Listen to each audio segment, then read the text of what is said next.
brought to you by V-Guard.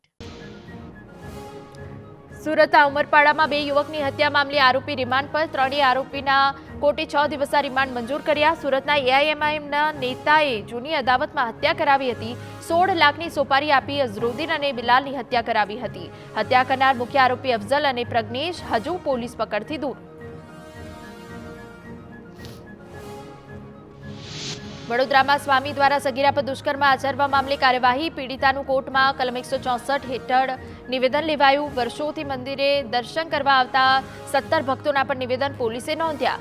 પોલીસે સ્વામીના વર્તન અને હાલ સ્વામી ક્યાં છે તે અંગે ભક્તોની પૂછપરછ શરૂ કરાઈ। મહેસાણાના વસાઈ ગામ નજીક વેપારીને લૂંટનાર આરોપી ગણતરીના કલાકોમાં ઝડપાયા। ભંગારના વેપારી પાસેથી 10 લાખની લૂંટ કરી હતી। ભોગ બનનાર વેપારીની ટ્રકના ડ્રાઈવરની સંડોવણી સામે આવી। બાઇક, મોબાઈલ સહિત 10,71,000નો મુદ્દામાલ જપ્ત।